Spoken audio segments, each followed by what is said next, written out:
नमस्कार, मैं हूं शिवम। आप देख रहे हैं न्यूज़ नशा। राहुल गांधी केजरीवाल को भाव क्यों नहीं दे रहे और केजरीवाल कांग्रेस का क्या भला कर सकते हैं, हम ये आंकड़ों से समझने की कोशिश करेंगे, क्योंकि इस वक्त विपक्षी एकता की जो बात हो रही है उसमें जिक्र करना इसका ज़रूरी है। इसमें कोई दो राय नहीं है कि 2024 का लोकसभा चुनाव बड़ा दिलचस्प होने वाला है, लेकिन सवाल यह है कि कांग्रेस पार्टी और राहुल गांधी का स्टैंड क्या रहने वाला है।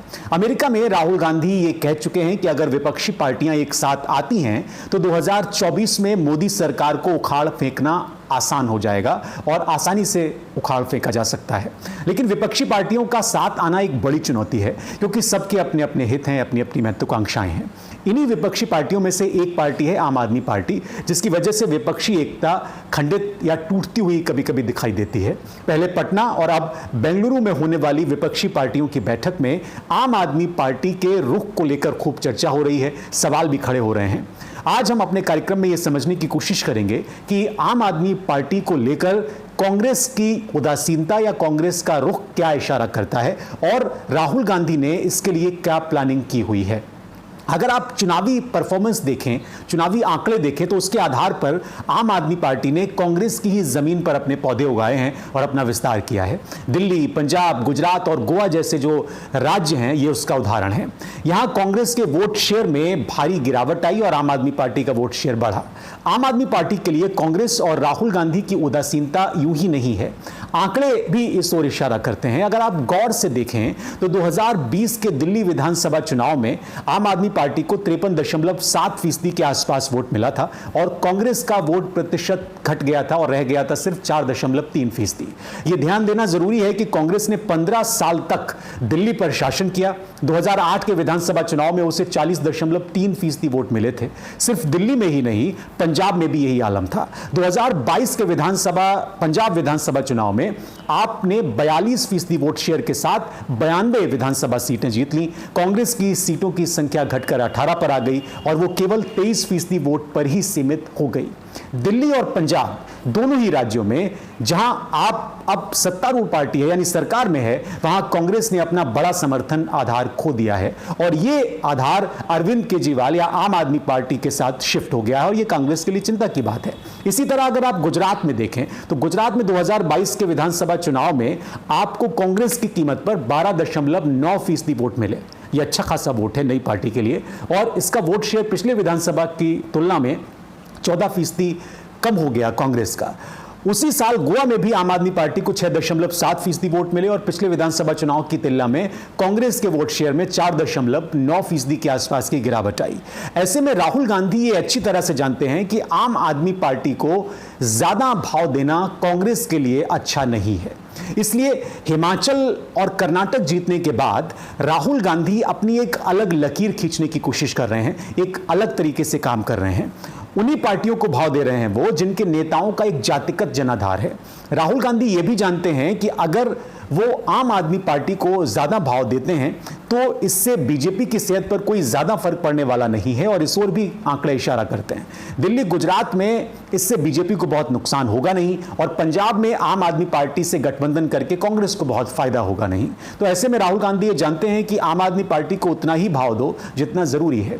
भाजपा ने 2019 के लोकसभा चुनाव में उन राज्यों में 50% से ज्यादा वोट हासिल करके करीब 282 सीटें जीती थी जहां आम आदमी पार्टी की मौजूदगी है। सीएसटीएस के ज्वाइंट डायरेक्टर हैं संजय कुमार, वो एक रिसर्च करते हैं और वो ये कहते हैं कि गुजरात में बीजेपी ने करीब 50% से ज्यादा वोट हासिल किया और सभी 26 लोकसभा सीटें जीत ली। आम आदमी पार्टी और कांग्रेस अगर यहां पर गठबंधन करके भी लड़ते हैं तो भाजपा को बहुत ज्यादा नुकसान नहीं पहुंचा पाएंगे। यह भी एक सत्य है, जब तक कि भाजपा के खिलाफ कोई बड़ा निगेटिव फैक्टर वहां काम न कर रहा हो, जो कि अभी तो नहीं लगता। अभी तो गुजरात में ऐसा कुछ भी नहीं है कि 26 में से एक भी सीट कोई दूसरी पार्टी जीत सकती है। दिल्ली में भी कमोवेश वैसे ही हालात हैं, जहां भाजपा ने 2019 में 50% से ज्यादा वोट हासिल किया था दिल्ली में और 7 की 7 लोकसभा सीटें जीत ली थी। 2015 और 2020 के विधानसभा चुनावों में 50% से ज्यादा वोट शेयर के साथ अपनी लगातार 2 जीत को देखते हुए आम आदमी पार्टी दिल्ली में अपने पक्ष में एक माइंडसेट बनाने की कोशिश कर रही है और उसको लग रहा है कि इस बार नतीजे थोड़े अलग होंगे। 14 और 19 के लोकसभा चुनाव को अगर आप देखें, नतीजों को देखें तो काफ़ी कुछ इससे सामने आता है। दिल्ली के मतदाता विधानसभा में तो आम आदमी पार्टी को पसंद करते हैं, लेकिन जैसे ही चुनाव लोकसभा का होता है वो केंद्र में दूसरे आदमी यानी दूसरी पार्टी यानी राष्ट्रीय पार्टी की भूमिका देखते हैं। विधानसभा चुनाव में आप से बुरी तरह हारने के बाद भी कांग्रेस को 2019 के लोकसभा चुनाव में दिल्ली की अगर बात करें तो मतदाताओं ने पसंद किया था और आपसे ज्यादा वोट मिले थे। 7 लोकसभा सीटों में से 5 ऐसी सीटें थी जहां कांग्रेस नंबर 2 पर रही, विजेता रही। आप तीसरी पार्टी थी इन सीटों पर। अरविंद केजरीवाल के जो नेतृत्व वाली पार्टी है वो केवल दक्षिण और उत्तर पश्चिम दिल्ली में मतदाताओं की पसंद रही, यानी 2 सीटों पर वो मतदाताओं की पसंद रही। पंजाब में 2019 में 13 लोकसभा सीटों में से कांग्रेस ने 8 सीटें जीती थी, भाजपा ने गुरदासपुर और होशियारपुर सीट जीती थी और शिरोमणि अकाली दल, जिसको शॉर्ट में सेट कहते हैं, उसने फिरोजपुर और भटिंडा सीट जीती थी। मुख्यमंत्री भगवंत मान ने 37% वोटों के साथ संगरूर जीता था। त्रिकोणीय मुकाबले में यहां पर कांग्रेस को 27.4% के आसपास वोट मिले थे और अकाली को 23.8% के आसपास वोट मिले। आप और कांग्रेस का गठबंधन भटिंडा में शिरोमणि अकाली दल को नुकसान पहुंचा सकता है क्योंकि उसने यहां पर 41.1% वोट के साथ सीट जीती है और इस जोड़ी के लिए फिरोजपुर में अकाली को चुनौती देना मुश्किल हो सकता है क्योंकि यहां पर अकाली दल ने 54.1% वोट के साथ जीती है। ये संजय कुमार बताते हैं। उस वक्त शिरोमणि अकाली दल की जो सपोर्टिंग पार्टी थी, सहयोगी पार्टी थी भाजपा, उसने गुरदासपुर में 50.1% वोट शेयर के साथ जीत हासिल की थी। होशियारपुर में भी भाजपा का जो वोट प्रतिशत था वो करीब 42.5% के आसपास था और कईयों कांग्रेस के संयुक्त ने 42% वोट यहां पर हासिल किया था। इस परिदृश्य को अगर आप देखें तो आप कांग्रेस पार्टी को पंजाब में भी भाजपा से सीटें छीनना मुश्किल हो सकता है। बीजेपी ने 2019 में उत्तरी गोवा सीट पर बड़े अंतर से जीत हासिल की, उसे 57.1% वोट मिले। लोकसभा और विधानसभा चुनाव में वोटिंग पैटर्न एकदम अलग होता है, एकदम अलग तरीके से लोग वोट करते हैं और दिल्ली और पंजाब में सबसे ज्यादा वोट शेयर के बाद भी 2024 के लोकसभा चुनाव में आपको उतना ही समर्थन मिलेगा, इस पे अभी सवाल हैं।